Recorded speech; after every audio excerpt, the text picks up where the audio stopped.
T minus 80 seconds.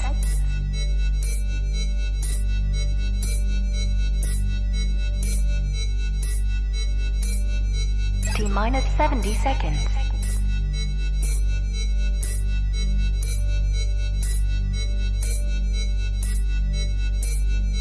T minus 60 seconds.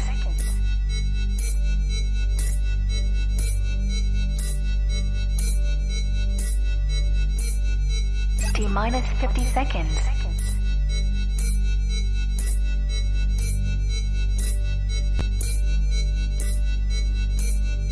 T minus 40 seconds.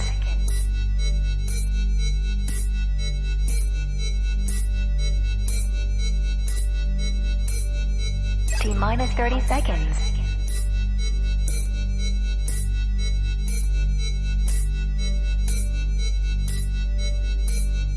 T minus 20 seconds. 15 seconds.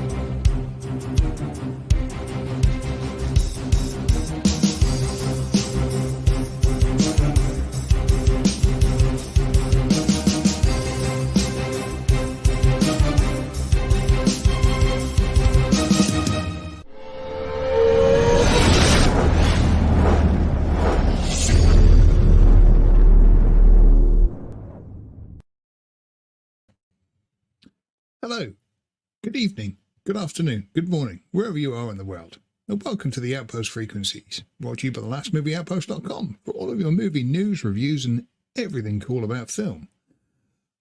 I'm on my own today. It's really annoying. I psych myself up to be on my own, and then somebody usually comes along and joins us. But it is just me at the moment. So please join the chat is what I'm saying. Malix, can you stop please insulting other people? Hello, Myanmar says, hello from Florida, shark bite capital of the world. I don't think I've ever seen a shark in real life. I've swum with them in New Zealand. There was a place down there, but we'll come to that later on.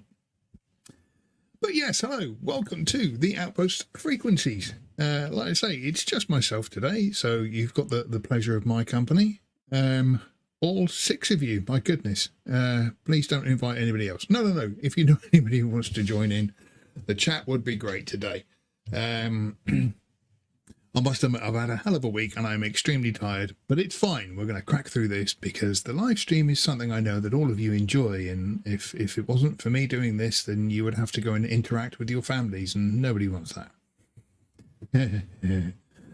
I will try and keep an an eye on the chat. And yeah, Maddox, I'm not picking up anything that you've just said. All right, be nice. Okie dokie. So,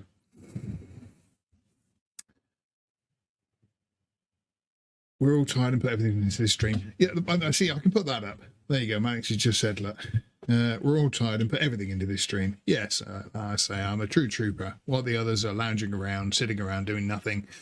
Here I am, soldiering on. Okay, so what are we going to talk about today? A League of Their Own, the TV series, has been cancelled. Going to try and do this with that straight face. Now, League of Their Own is not, I wouldn't say it's like a huge film over here in the UK because we don't have baseball. It's one of those sports that I understand that you need to be drunk to enjoy. That's as much as I know about baseball, apart from what I've seen in movies.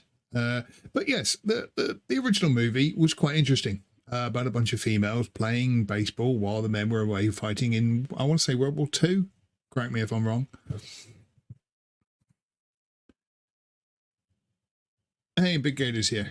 What did I miss? Nothing at the moment. Just me chattering away. Nice to have you here, though. But yeah. The TV series that came out for League of Their Own was, how should we say, written for the modern audience. So it was very empowering, stunning and brave. I wouldn't have brought myself down to any kind of level to watch it, because I imagine it was complete and utter woke garbage. And I know we shouldn't be using that word and everything else, blah, blah, blah, but I don't care. I imagine it was. It's written for the modern audience. And as we see, and as we're going to go on to discuss later on, a lot of this stuff just gets cancelled because of how bad it is. There you go. My eyes just said, love the movie, but I don't like the series. Like I say, I didn't even bother with the series. Couldn't face it. Like I say, it was far too diverse to be true. And it's a wonder why these things have been cancelled. I say it's a wonder, but it's not really. As we will go on to see, like I say later on, Hollywood seems to be putting their time and effort into trying to pander to people who are just not interested in the property, the IP. There are people out there who are whining and crying and saying that women should be empowered and everything else, which is fine. But when that's put ahead of the story and so forth, it just goes bad. It just goes bad. Oh, there we go. So thank you, Big Gator. Yes, League of Their Own was a movie that was indeed set in World War II. The idea was that men baseball players were out fighting over the war. Thank you. That's what I thought it was. Like I say, I'm not massively overly pathetic. I do remember there's no crying in baseball. I remember that bit, and Madonna was in it. She won't be in it now. My goodness. Probably as a bat. But yeah, so like I say, it's no real wonder that these shows are getting cancelled when the viewing figures are so unbelievably low for them. It's costing Hollywood now money, lots of money. And on the one hand, I understand what they're trying to do. They are trying to respect different diverse ethnicities and women and so forth. And there's nothing wrong with this. But when they are putting that head and shoulders above just trying to make decent story, that's where it suffers. And things like League of Their Own, I mean, it just appealed to no one, hence why they've cancelled it. We are going to go on to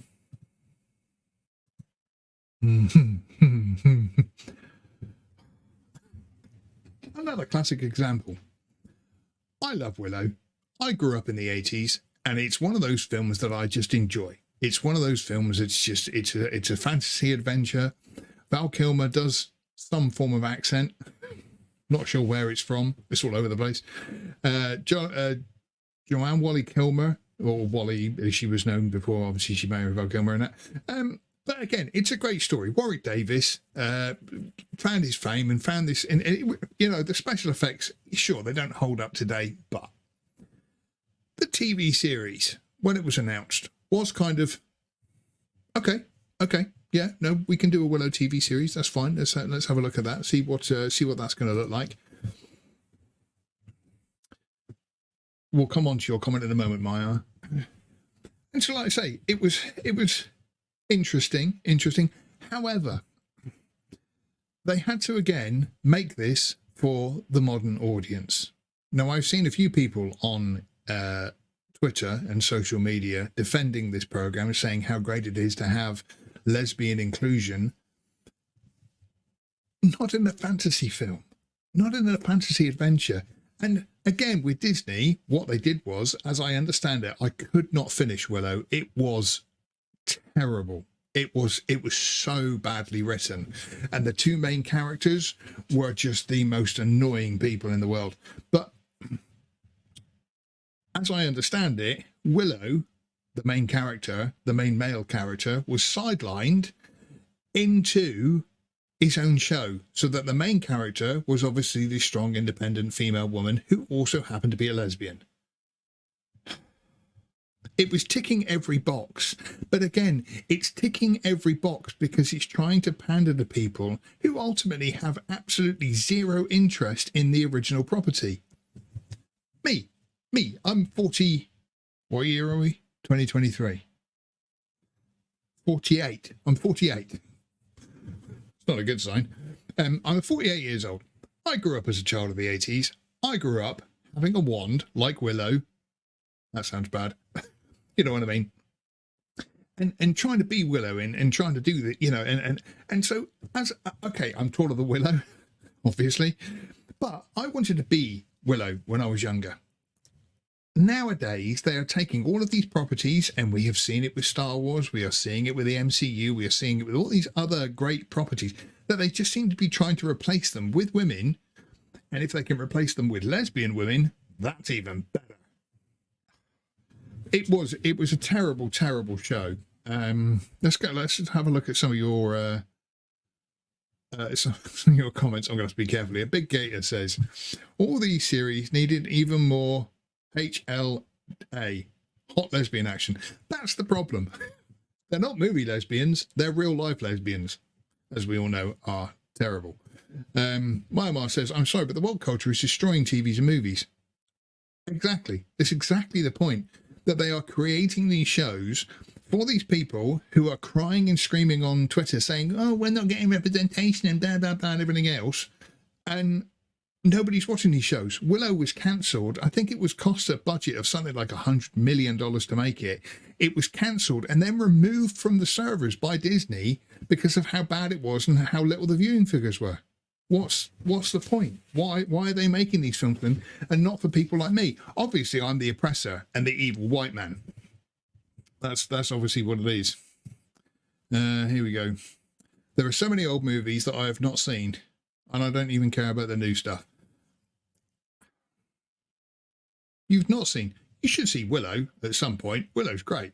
Like I say, it's dated now with the special effects and the animation and stuff, but it's a great film that still stands up.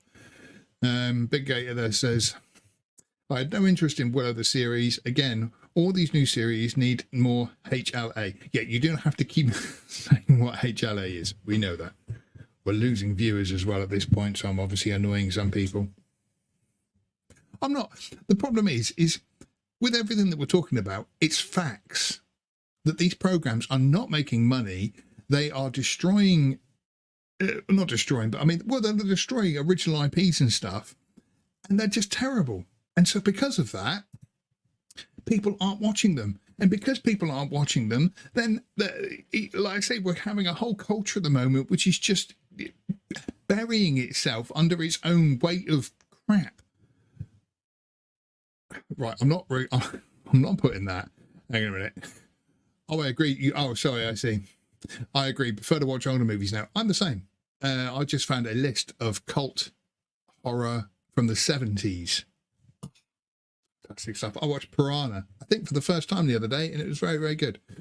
I'm not putting that.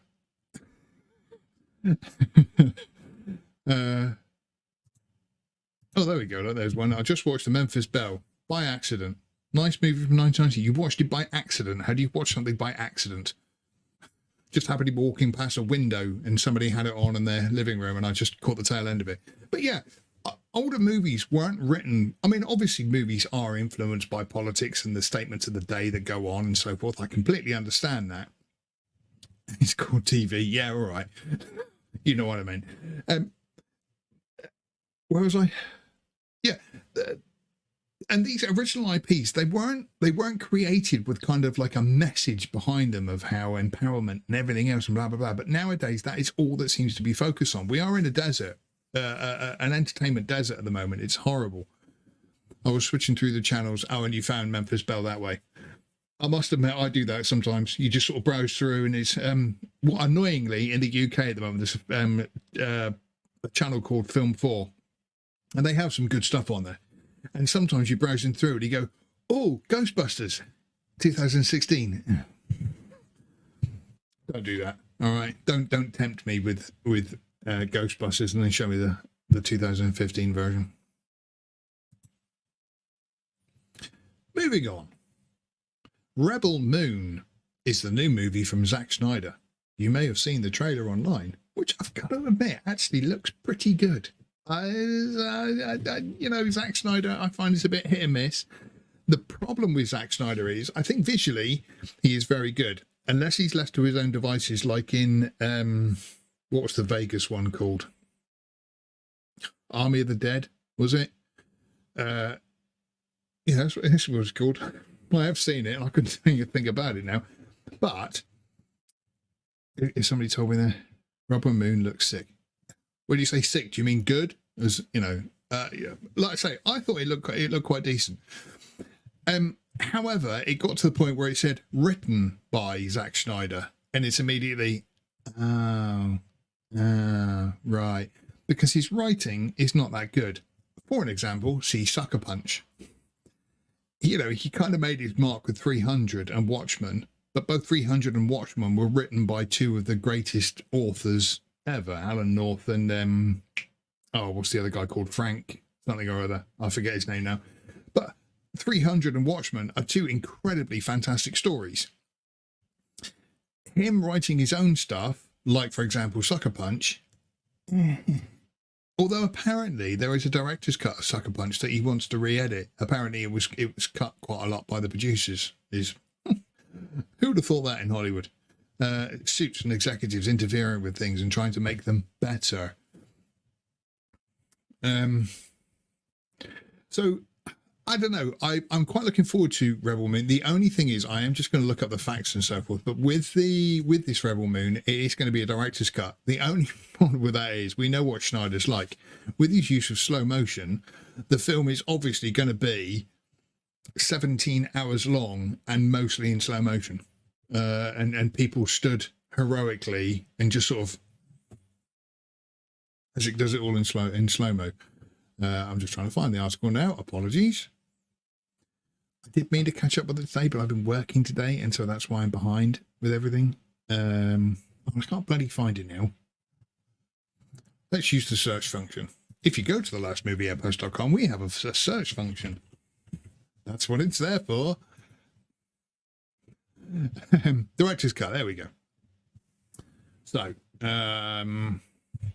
director's close is very close to an hour of extra content, is what he's saying. So, I mean, it's probably already going to be, 2.5, 3 hours, because that seems to be the standard for movies these days. Far too long. But, so, yeah, he's probably talking about a director's cut, which is going to be, 4 hours long? I don't want to say that I've got, like, a short attention span. I haven't got ADHD, I think. But I did sit down the other day and watch for the first time Spider-Man Across the Spider-Verse, which is the second one. It's 2.5 hours, and I had to sit through it in 3 or 4 sections. It's just too long. Back in the day, you could tell a 90-minute story to perfection, and it was great. And I'm not saying that obviously, there are obviously films longer than 90 minutes, Lord of the Rings, Star Wars, all that kind of stuff, that are longer than 90 minutes, but you can tell a decent story in 90 minutes if you know what you're doing. And some of these films just tend to drag these things out far too long. Far too long. Sorry, Rena. Right, so I'm going to go to the comments a minute because I just lost my train of thought, but we're going to go to the comments there. I'm only slightly regretting cancelling my Netflix subscription. I might have to invite myself to my sister's house to watch Rebel Moon. I think it's going to be a film worth watching. Like I say, the trailer made it look pretty good. So, Mannix and Seth there will probably watch it. Mannix has also said, Watchmen and Schneider cut of Justice League are the only movies 4 hours I can watch. Yeah, see, Watchmen, again, that had an extended cut, didn't it? Which was, again, very, very good. The Justice League, I have watched the 4-hour version. It's not the kind of movie I'd go back to because it's just too long. It's just far too long. Yeah, I don't have the time or patience to watch movies every 2 hours. I'm the same. I'm really getting the same. And I kind of hate myself for it. But at the same time, it's like, there's a TV series over here I'm just going to big up called Inside Number 9. It's written by two guys called Reece Shearsmith and Steve Pemberton. You may know them as the League of Gentlemen, which is a British TV show, kind of like a comedy horror. In these, they've done, I think, 8 series of Inside Number 9, but each of them, it's an anthology, and it's just basically always set somewhere inside Number 9. They are half-hour stories, but they are fantastic. Absolutely brilliant. There are stories that they have written which have sat with me far longer than some movies I've seen. Sometimes I go through kind of my list of movies that I've watched and sit there and go, did I watch that? What happened? No, can't remember. Whereas you can tell a decent story in a short amount of time. I don't know why they seem to make films longer. And also, if movies are shorter, surely that's better for the cinemas because they can get more showings in. If a movie is 3 hours long, say Oppenheimer, you can maybe only get 1 or 2 showings in a day. Whereas if a movie is only 90 minutes, you could get 5 or 6 of those in a day. But what do I know? I'm only a sensible human being. Ish. But yes, Rebel Moon is out. It's towards the end of the year. I want to say December. Let me just double check. This is going to stay here. December the 22nd. So yes, and Rebel Moon will be out over Christmas. I am looking forward to seeing it. A director's cut. And it's also 2 parts I've just seen here as well. Rebel Moon Part 1, The Child of Fire, will have a limited theatrical run ahead of its arrival on Netflix on December the 22nd. The Rebel Moon Part 2, The Scargiver, will be released on the streaming platform on April 19th next year. It's something to look forward to. And in this day and age, that's saying something.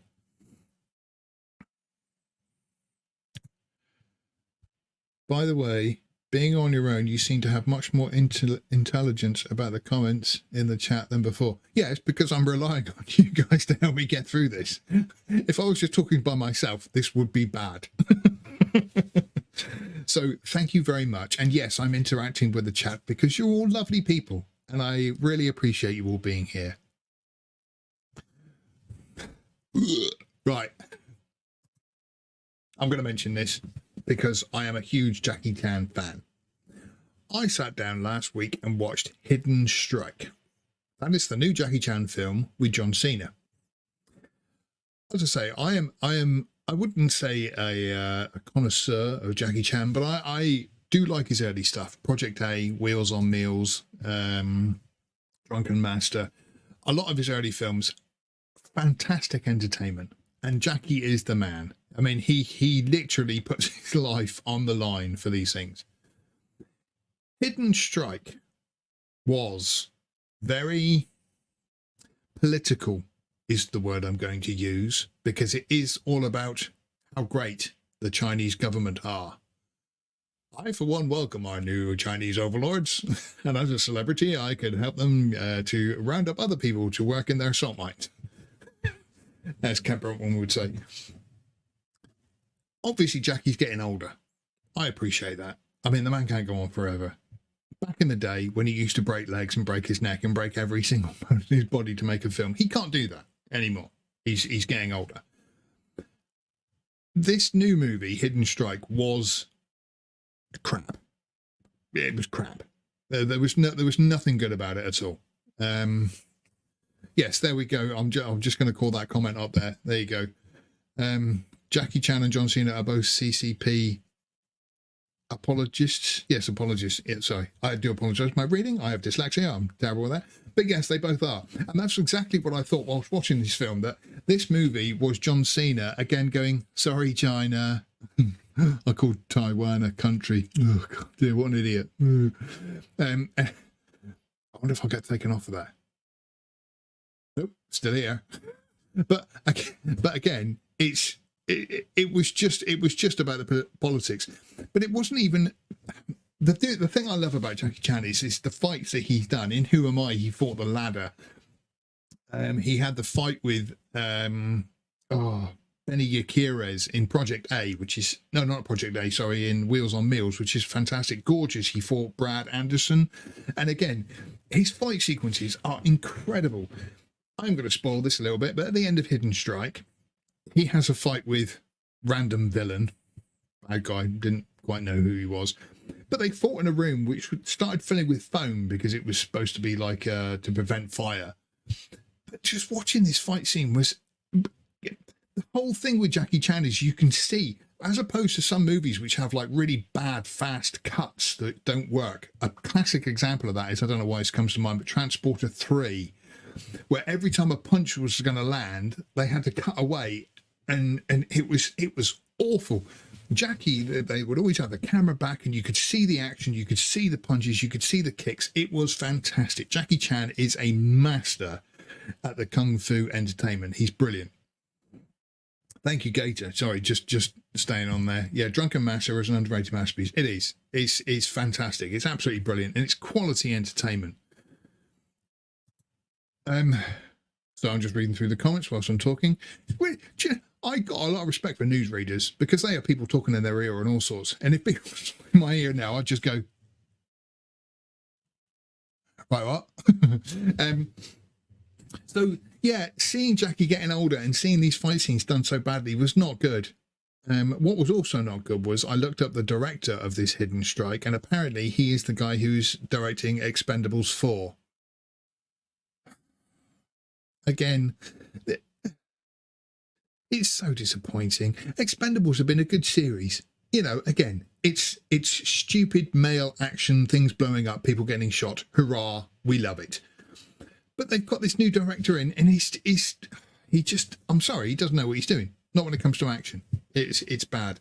Seeing Jackie getting old reminds me of how I'm getting old. My knees are bent, my legs are sore, and all that kind of thing. The noises I used to make in bed, I now make getting out of bed. And it's horrible to see. As somebody's just said here, where is it? And there you go. Myanmar's just said, I love Jackie, but I did not know he had a new film. I'll stick to the old ones. That's the key. That's the key. Go back. If you are a Jackie Chan fan or you want to watch some quality entertainment, Project A, Wheels on Meals, Gorgeous, Armor of God is a classic one with a fantastic female empowerment in it. You need... yes, this is why we need a dedicated... Right, sorry, yeah. This is why we need a dedicated chat master, yeah. And if we could afford it, we would. But unfortunately, you're stuck with noobs like me.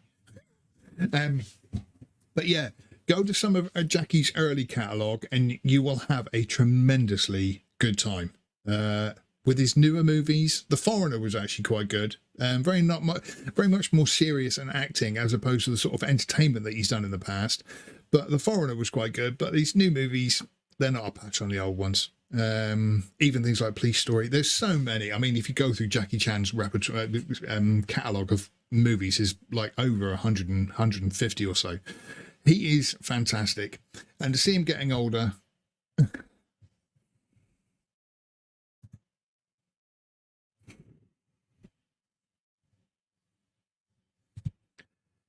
Did you see Ahsoka? I drew the straw and had to review it. Now, Stark on our website on the last video actually said it was mildly entertaining, not as bad as he thought it was going to be. I was expecting, I think I said there's something else about Star Wars the other day. I was expecting, Indiana Jones was right. I was expecting a dog turd on the screen for an hour, slowly going mouldy white with flies on it. That's what I was expecting from Ahsoka. It wasn't quite as bad as that, but it was bad. It was not good. Again, I'm just looking over to the comments here. Actually, Bannock, that's quite good. Ahsoka, I hardly knew her. I like that. Right, now, how can I say this? I don't have a Disney subscription either. But then conversely, I don't mind ripping off Disney because they deserve it. Anyway, I'm not saying anything else. Obviously, going to certain websites to get your content is illegal and naughty and should never be done by anyone. And the Last Movie Outpost does not condone this kind of action. It's convincing, wasn't it? But no, this new series, it starts off with a crawl. Now, in the original Star Wars, the crawl was something epic because I still remember going to see it in the cinema and it sort of said, in a galaxy, a long time ago in a galaxy far, far away, and it goes silent. And then you have this blast of John Williams as it says Star Wars and the crawl comes up and then, you know, the rebels and blah, blah. In this new crawl, there's no John Williams. And the text just goes up, not back, it goes up, and it's red. This is how it starts. If you haven't seen it, this is how it starts. I'm not going to spoil stuff because honestly, you're not missing anything. this is the first 2 episodes. In the first episode, on the crawl, it says basically that Thrawn is in hiding, but there is a secret map that they can find him at the location. That's the entire story of The Force Awakens. So Ahsoka is going to a planet to get a map so that she can find Thrawn and end the war before it starts and everything else. There's so many things wrong with this. For starters, we'll come back to that, Chad. Thank you for joining us, by the way, but we'll come back to that. For starters, the whole map thing in finding Thrawn. Obviously, we know Thrawn dies at some point in time because in The Force Awakens, the First Order is set up, and so Thrawn's nowhere to be seen. So he's not that big a threat. Ultimately, she gets the MacGuffin, that I'm going to call it, to find this map, which can't be opened straight away. Obviously, it's got to be opened by. We'll come to that later. She's got this MacGuffin. Some droids turn up to get the map from her. There's a fight. Now, they could have sent quite a few droids, and like in Order 66, I think it was Keanu Monday, you know, enough laser blasts and he's going to die. But no, they've all got staffs because there's got to be a lightsaber fight. They all have a big lightsaber fight. Ahsoka wins. Whoa, didn't see that coming. And then one of the droids actually goes, initiate self-destruct. Okay. So then they have these things come out which starts flashing, and it gives her enough time to run away from the explosion and get on her ship and get away. Right? Who's writing this? If you're going to have a self-destruct, just go, literally go look at the others, go, and then just blow up. And also, if they were there to retrieve the map, if they blew up Ahsoka and everything else, they would have destroyed the map. End of series. As it goes on, I'm not going to break down the whole series in this.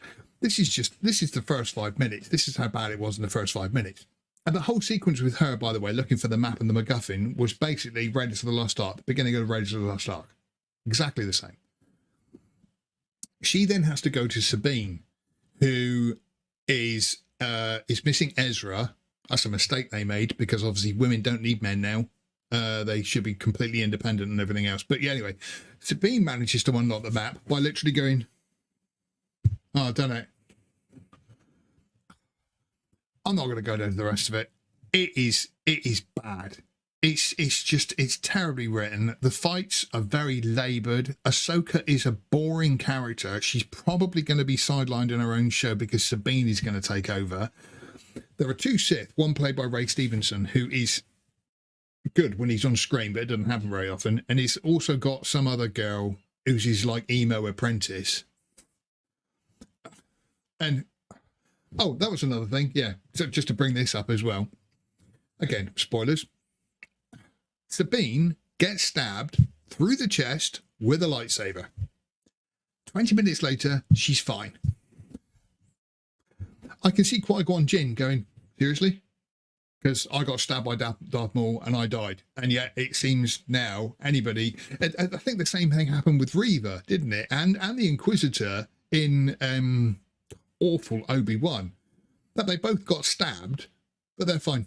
It's fine. It's a lightsaber through here, right through the heart. It's fine.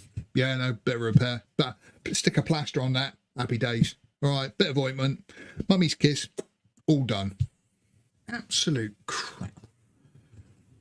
That was just the first episode. The second episode wasn't much better. Honestly, Ahsoka is... People have been... I don't understand the stands on social media. This is going to save Star Wars. This is going to bring us back. Dave Filoni's a hero. No, he's not. Dave Filoni has sold out. I've said it. Dave Filoni sold out. Hey, Chad. The Force Awakens was the last Star Wars movie I watched, and the rest just clips in reviews. I closed the casket on Star Wars. I wish I could do that. As I've said, and behind me there, these old cine projectors, it's not actually that one, but my dad had old cine projectors, and we grew up in a cinema, and the first thing I ever remember watching was Star Wars with my dad. And so I can't let it go, and I still live in hope that something's going to be good. And I hoped Ahsoka would be good. I didn't go into it negatively. I hoped it would be good. And it's just not. Getting stabbed by a lightsaber doesn't mean anything these days. No. Like I say, sticky plaster, all done. Happy days. I gave up on Star Wars years ago. I wish I could, but I still live in that hope that it might be good.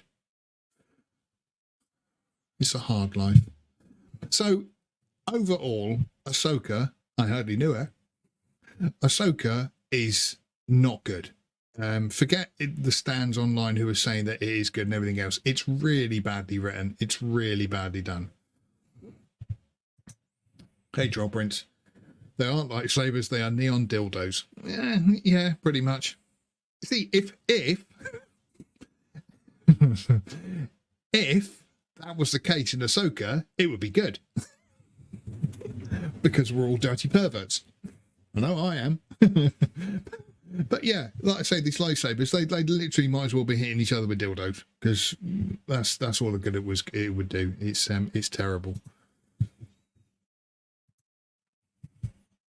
This is annoying news. This is very annoying news. More delays for Dune 2. I'm going to look up the details to say when they've actually moved it back to, but I am annoyed at this because there's not much I can get excited about these days.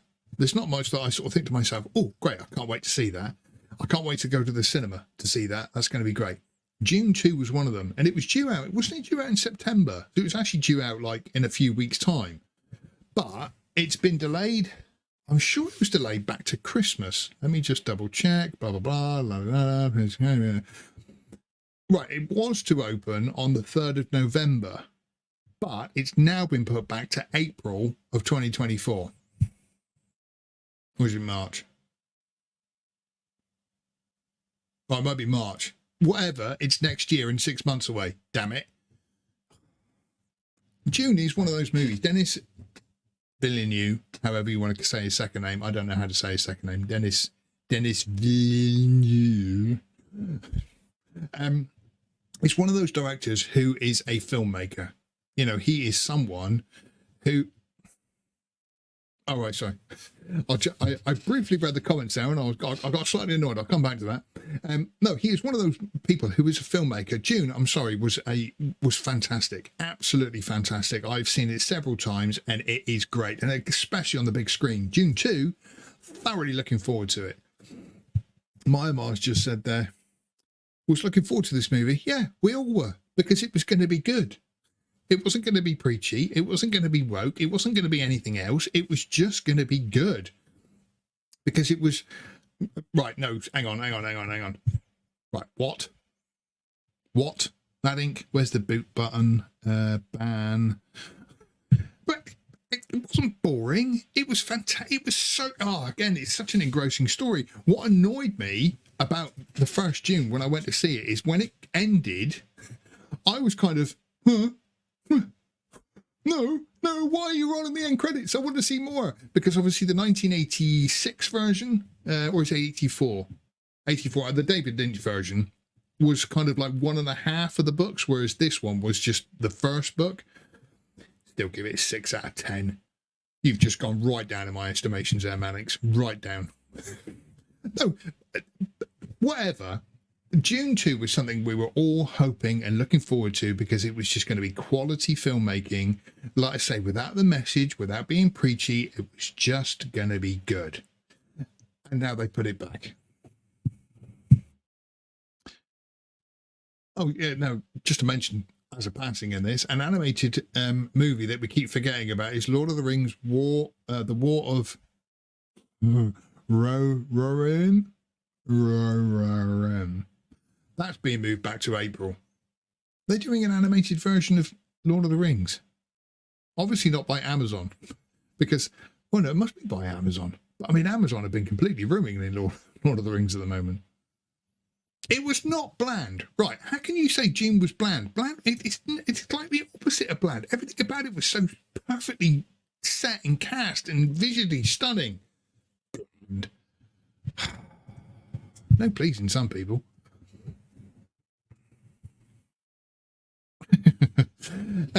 So yeah, again, it's another one of those horrible things that we've got to look. Instead of that, actually over Christmas. Sorry, again, just reading through here. Over Christmas, we have got to look forward to Wonka, and Aquaman, The Lost Kingdom.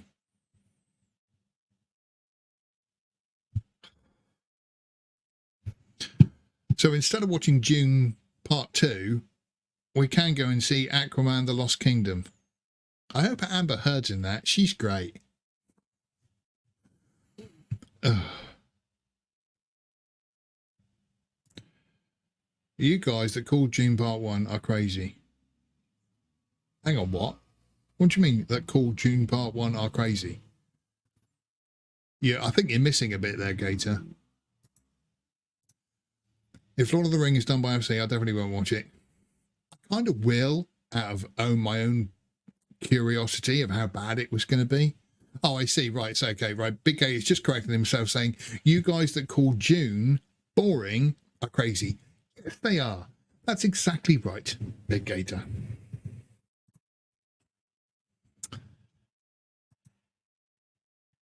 Film Club this week. If you are a regular at the Last Movie Outpost, and if you're not, you're dead to me and I hate you. No, if you go to thelastmovieoutpost.com, we have decided that modern films are pretty crap. It's difficult to look forward to stuff, so we have been going back and revisiting old movies. Last week, the voting came through that the film that we all, that everybody voted on to see was Valhalla Rising by Nicholas Winding Refn, I think is his name. I apologise. Here we go. This one's going to split everybody now. I like Nicholas Winding Refn. His movies are very poignant, very deep, and they make you work to enjoy them. They're not Disney, where Disney says, this is the good guy, this is the bad guy, they will now fight. Hey, Setlink. Nice of you to join us. Yeah, now, I found, it's one of those weird films, Valhalla Rising, that I hadn't seen it before. And so it was completely new to me. But when I saw the name Nicholas Winding Refn, I did think to myself, ooh, this is good. I can quite look forward to this. I liked it. I liked it because it was quite deep. It was quite, what's the word?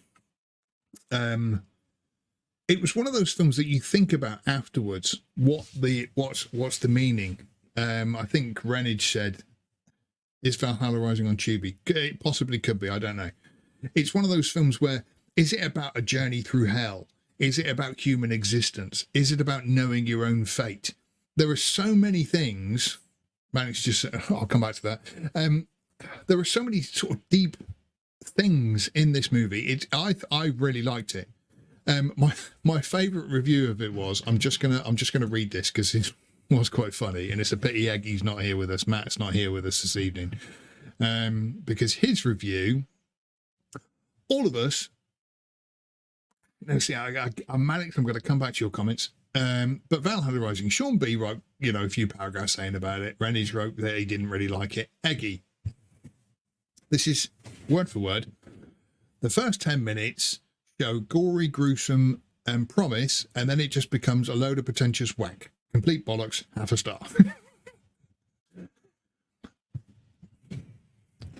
I imagine that with Eggy, though, because he's not very bright.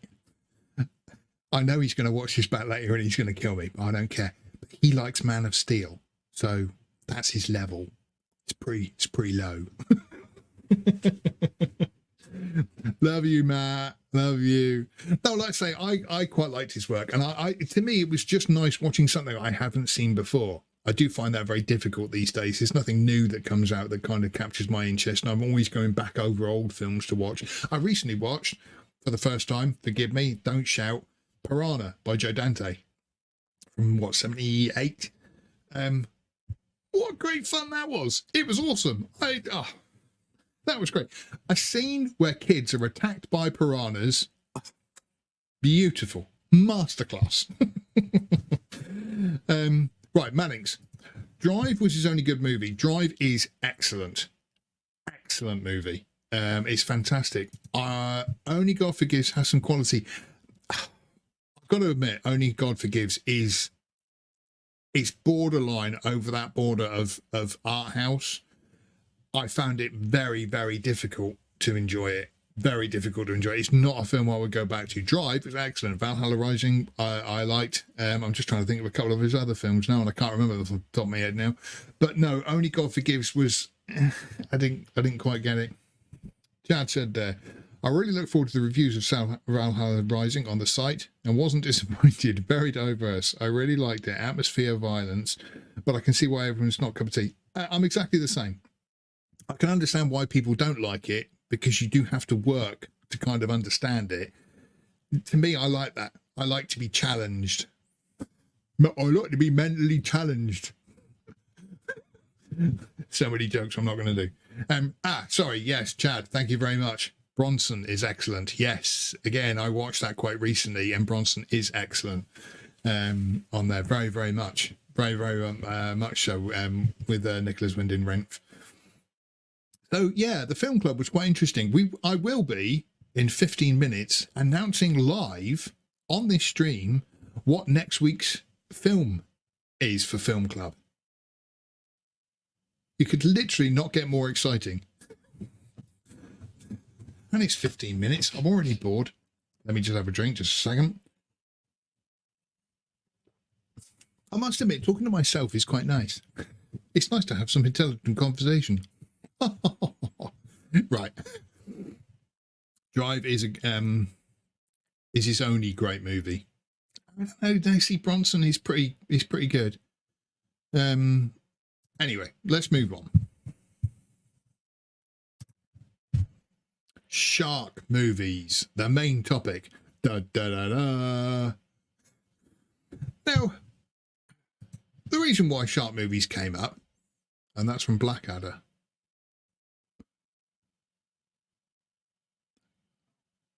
And that's from Blackadder. I don't get the reference, Maddie. Anyway. Yeah, shark movies. Now, we all know that Jaws is the greatest shark movie of all time, and anybody who disagrees should be dragged out into the streets and stomped on like from American History X. Don't do that. I'm not endorsing that. Don't do that. But Jaws is the greatest shark movie of all time. It kind of changed the cinema landscape and put many people off going swimming in the sea for many, many years. I'm not going out there. And it is great.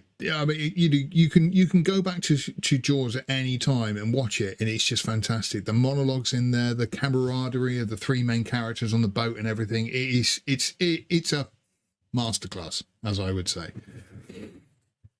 But then we've kind of had like quite an invasion of shark movies. I did mean to look these up, and I've forgotten. So I'm going to do it whilst I'm still talking, and hopefully you won't even notice. Seamless. I've got to stop using this search engine. It's bloody awful. Right, there we go. Right. Okay, so we've had movies like Meg, Deep Blue Sea. We'll come on to Deep Blue Sea actually in a minute, because apparently there's a director's cut where Saffron Burrows' character gets killed because the audience all thought she was the bad guy and she should have been killed. I don't remember it that well. It's going to go back on my watch list because I need to watch it again. Bing is the best? Bing? Oh, I see. Right. Too many comments going on there. I see. I understand about having an extended conversation with yourself. Blackadder, get that now. Bing is the best. Is that a shark movie? I'm just looking up here. So, Shark Night. Never heard of it. It's number 10 on this list that I've just randomly found. Jaws 2. I kind of remember Jaws 2, but I don't remember it that well. But I do know it kind of goes like Jaws 2, and then obviously they kind of tailed off because the third one was bad, and the fourth one, I said about the fourth one, the better. Deep Blue Sea. Deep Blue Sea was one of those movies which was quite good. However, the Bing search engine. No, I actually use DuckDuckGo. No, it's not. Hang on. Oh, no, I use Brave because I like to block everything. So that's why. But the problem is blocking everything. It kind of blocks all the good stuff as well. So usually I have to go back to Google to actually find anything that I actually need. But yeah, I use Brave as my browser. what was I saying? Right, no, yeah, so Deep Blue Sea, hang on a minute, sorry. I've just seen that this list has, at number 8, it's not Deep Blue Sea, it's Deep Blue Sea number 3, made in 2020. I didn't even know it had a sequel, let alone a third one. And how could that possibly be in the top 10 movies of all time? That doesn't make any sense. We've got the Meg. Now, it's weird with the Meg, because I liked the Meg, but I couldn't tell you much about it now. The second one, which I'm going to talk to in a bit of in-depth length in a minute, because I was very torn by the film, was entertaining. Mannix is just NGL confusing himself. Again, it's not that hard, all right? I am a bear of very little brain, as Pooh would say. But yeah, the Meg 2, I was torn by it. We'll come back to that. We'll just carry on through these shark movies in a minute. So the Open Water in 2003, is that the one with... No, it's not the one I'm thinking of. Bait?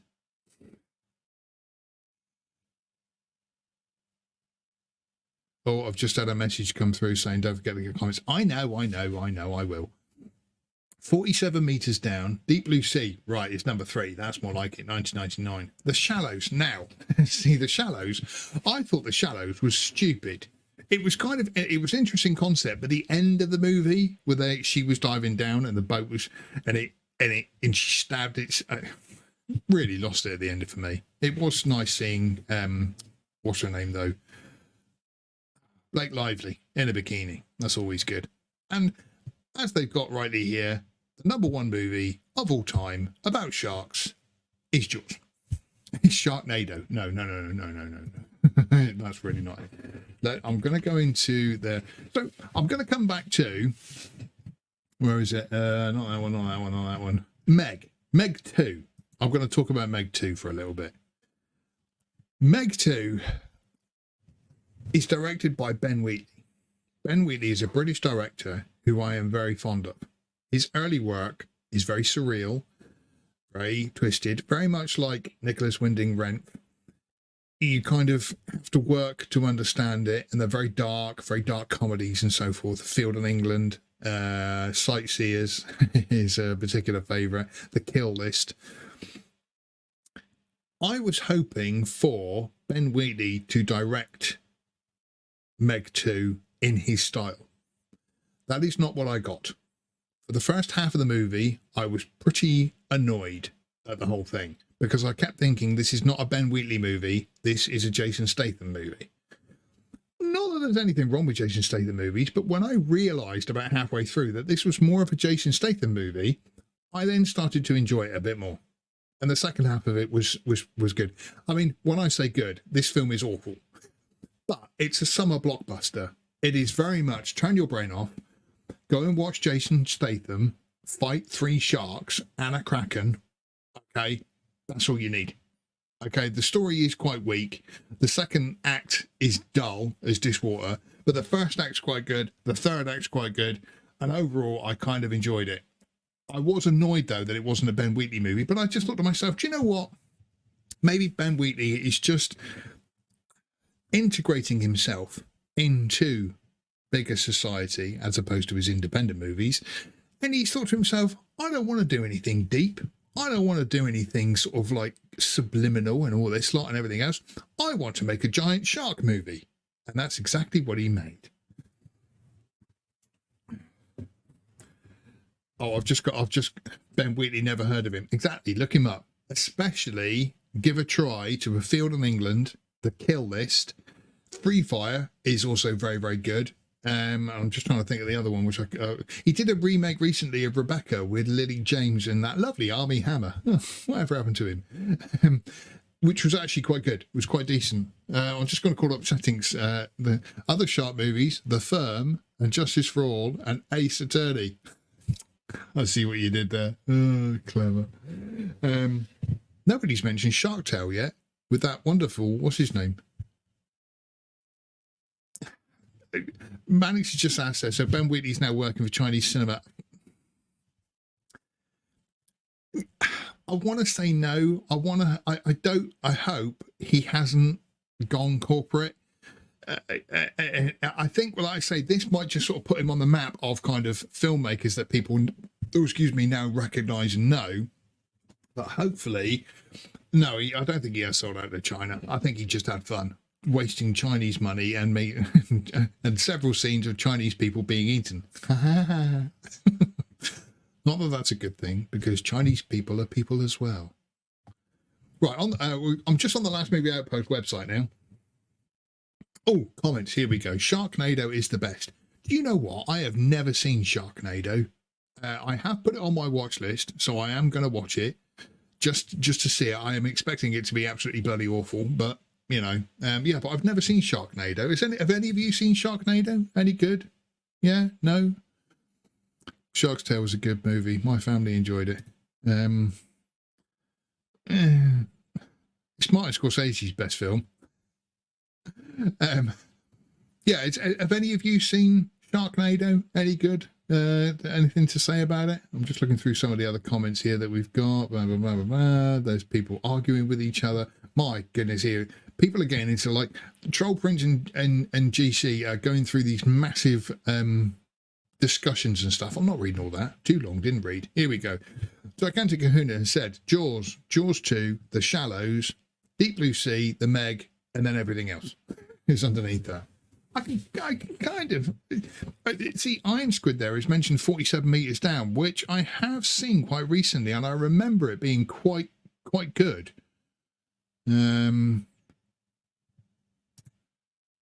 Not a shark movie, but cool shark scene was in Zombie. The zombie is walking on the ocean floor. Yeah, and yes. Yeah, do you know what? I know exactly what you mean by that. Yes, that was a very good scene. I don't know how the actor survived that, to be perfectly honest, because that shark was really having a go at him. I'm sure. The actor got injured in that. I do know what you mean. The zombie was like from it's late 70s, early 80s, isn't it? And I as I remember, it's an Italian horror. Sharknado is only good as a group party movie. Oh, really? Sort of get your friends around and get every time somebody gets eaten by a shark, you take a drink type of thing. I don't have any friends though.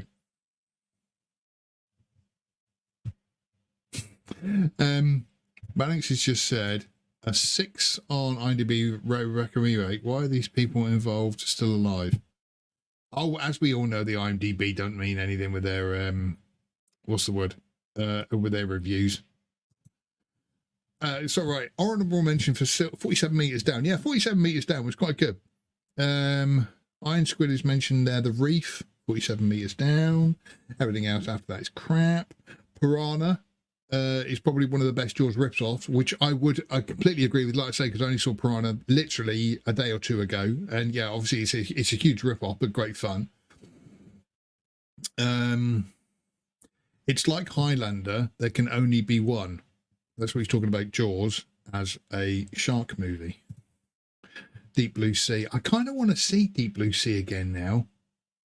Deep Blue Sea sequels are a crime against cinema. See, I've just said that. I didn't even know this Deep Blue Sea had sequels, but I'm quite intrigued to see them now. I'm definitely going to watch Sharknado this week, and I'm definitely going to watch, what's the other one I said? Yeah, the Deep Blue Sea again, because I just haven't seen it for... We're not talking about Arnie Hammer, because we'll get in trouble. So we're not going to do that. All right. Just so you know. But yeah, when it comes to shark movies, I mean, the Sharknado movies have had what? It's like 5 or 6 sequels out of them now. Because obviously it's cheap to churn out this kind of crap.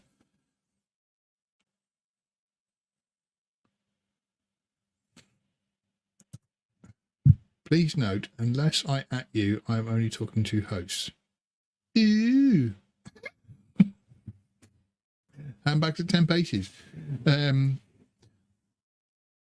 he is in the Rebecca remake. I know, but we're not going to go on about that. I was just saying we were talking about Ben Wheatley. But yeah, overall shark movies are quite fun. I say fun. Here's an interesting fact as well. So I just suddenly remember this. When I was a kid and me and my dad had our own cinema, with our own projectors in and whatnot. My dad had a copy of Jaws. My dad traumatized me as a kid. Hey, guys, just be nice. Don't start arguing, all right? Just be nice. When Jaws was on, the bit where, spoilers, Robert Shaw, is Robert Shaw, isn't it? Oh, God, brain. It is Robert Shaw, isn't it? For some reason, my brain's telling me it's not. When he gets eaten by the shark, my dad, to save me any kind of mental anguish, would turn the lamp off the projector so I didn't see what happened. I could hear everything perfectly, but I couldn't see it. My 8-year-old imagination was far worse than actually watching what was going on.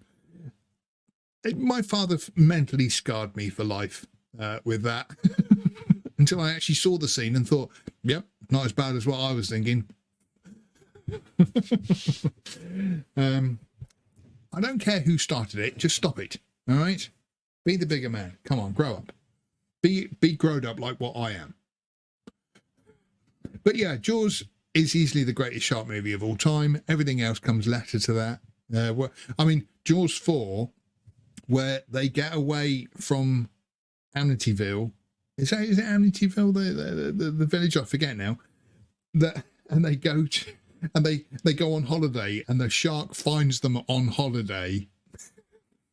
What is that about? It's written by somebody from Disney.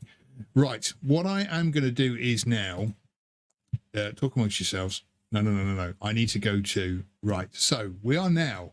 Let me just change this over. I choose to ignore my problems. No. Yeah, no. Just be nice. All right, just play nice. Okay, the live results of the film club for this week is. Oh, hang on. There it is. Number 6. There we go. So we're going to look at it. Results. Oh, I'm a little disappointed, to be perfectly honest, but we'll come to that. We had several, 6 movies. In last place, with only 6 votes, was The Last Warrior. With 10 votes, was The Phantom of Paradise. 11 was the movie I wanted to watch, Westworld, which I still might watch anyway because it's brilliant. You'll bring it. With 11 votes as well was Arlington Road, so it was a tie between those two. In second place was Capricorn 1. Again, a classic film with Josh Brolin as well, funny enough, like Westworld. But this week's film to watch for everybody out there is The Fly. Yes, the remake of The Fly. What year did that come out? I forget off the top of my head now. Eggy, shut up. You're not here. Why have you... God, dear. I was building up a dramatic build-up to all that, and Eggy just comes on and goes, the winner is The Fly. Yeah, why are you not on the stream? Exactly. The Fly won, of course, with 81 million votes. Yes, thank you, Troll Prince. You've won. No, it did quite well. I'm a little disappointed because, like I say, I would have quite liked watching Westworld again. I'm going to put it in for another vote because the original Westworld film is excellent. It's my birthday weekend and I am on the P. No, right. Sorry, just to call this up because this. Thank you, Myanmar. Oh, I was hoping for Westworld as well. Sorry, pal. I thought we agreed for you to send the results. Yeah, this is one of those things where I didn't properly read what you said, and managed to muck it up. Happens a lot. But yeah, there you go. Myanmar just said, "Oh, I was hoping for Westworld." I'm still going to watch it. But I'm still going to put it on another list because I think everybody should watch it. Everybody's saying happy birthday, Eggy. No, it's not. It's not more of a reason to be on the stream. It would be horrible. And everybody's saying happy birthday. Oh, dear. How old are you now, Eggy? I mean, you look in your 60s. I think you're younger than me, actually, damn it. It's because he shaves all his hair. You can't see the grey. I need to get like Just for Men to do my grey, is my problem. 49. Oh, he is older than me. Old fart. Another nail in the coffin. So yes, this week's film club is going to be The Fly. What we will do is get everybody to watch it. Then the contributors for the last movie outpost will put their thoughts on it. And then you can join in the chat and the conversation towards the end of the week when we put up an article about it. I've got to admit, like I say, I do like The Fly. I do remember the original quite well. Again, yeah, Dad in my cinema. He showed me the original Fly with Vincent Price from like 58, 59. That film traumatized me as a child. The end of that film, if you haven't seen the original, it's a stupid story, really. But basically, a man invents a teleportation system. He puts the cat through, first of all, and manages to send the cat out into the middle of ether, and you can still hear it meowing, which was pretty traumatic as a child, as a kid. Oh, Eggie's got to go back to his party. Peace out, boys. Nice to have you join us, Eggie, and ruin the surprise. Right, no, wait, hang on. I'll come back to My Fly a minute. You've never actually watched The Fly? What is that? How can you have never? It is one of the best horror films ever made. Go and watch it. Right, watch it this week. Go and watch it now. Never actually watched The Fly, except the Simpsons version. I know what you mean by that, and that is quite funny. Man alive, you've never watched The Fly. Maddox, you've got to fix that before next week. Goodness me. So I'm actually I'm shocked. You've never seen the remake either? What's wrong with you people? Big Gator, there we go. Thank you. The Fly is a brilliant movie. The Fly 2 was a good movie, Ruby. Yeah, and the second one it didn't follow on as well. Unfortunately, that second one. No, I'm with you on that, Big Gator. The original Fly, he built this teleportation system. He gets in it, as does a fly, and when he gets teleported, it splices his genes, but it gives him a fly arm and a fly's head. So that there's a fly flying around with a little white arm and a little like human head on it. It is stupid. But at the same time, to me as a kid, it was pretty scary. Now I think about it, I think to myself, hang on a minute, if obviously the fly's head is on his head, that means it's got a fly's brain. Anyway, the end of the movie, just to spoil it if you haven't seen it, his wife kills him by putting his arm and a head in a press. You find this out at the beginning of the movie. And so they're sort of thinking they're going to try for murder and all this lot, but she tells his story of how, his head, his arm and his head was a fly's head. But they find the fly, which has got the human head and the human arm, and it's trapped in a spider's web. And the Vincent Price is talking to a policeman, I think it is, and you just hear this, and I say, look, it's really terrifying, right? As a kid, it was horrible. You see this fly caught in a web and this spider's coming towards it and he's going, save me. And it was pretty traumatic. As a child, it was pretty traumatic. It was way worse than Jaws was. But yes, the Fly remake, is that true? The Fly remake was produced by Mel Brooks. And that actually rings a bell with me. I'm going to IMDb it. That is quite. Oh, sorry. That is quite funny if that is true. The Fly. I can spell that. Where are we? All cast and crew. Writing credits. Produced by Mel Brooks. Uncredited. Huh. I'm sure I have heard that somewhere before, but how interesting. How interesting that Mel Brooks produced The Fly. Basically, I'm going to say, I'm going to die first, just a second. I'm going to say to you all, if you haven't seen The Fly, seriously, sit down and watch it, because it is a fantastic movie. As opposed to having, I don't want to spoil it too much, No, just give it a chance. Jeff Goldblum, Gina Davis, directed by Cronenberg. So there may be a little bit of body horror in there.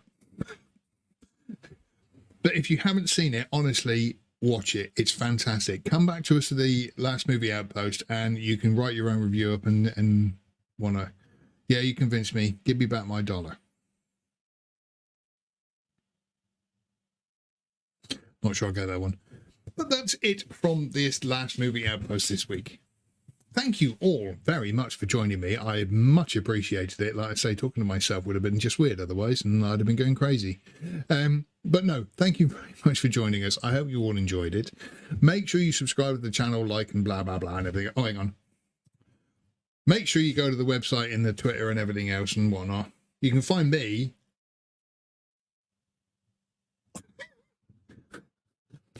Seamless. You can find me on Twitter. I'm quite active on Twitter and I do like my movies and so forth. So please come and join me on there and whatnot. Damn, that flew by 70 minutes. I know. And like I say, I don't want to keep everybody too long because I annoyingly got work to do tonight and it's bank holiday tomorrow and I've got work to do tomorrow as well. Damn it. So I apologise for that. But yes, like I say, thank you for joining us. Make sure you go to the Last Movie Outpost for all of your movie news, reviews, and everything cool about film. You can find us on Instagram and everything else and blah, blah, blah, and Facebook and other social medias, MySpace, and all those other things. You can find us in the yellow pages. Like I say, thank you all for the chat. It's been absolutely fantastic. We will, hopefully the guys will be back soon. Like I say, Yoda's still having a little bit of a break. Don't know where Sean is, or the other Sean, to be honest. Both of them deserted me. And Aggie's just drunk. Shocker.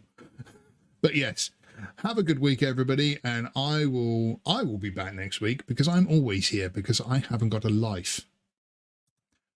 We'll see you all soon. Take care, guys.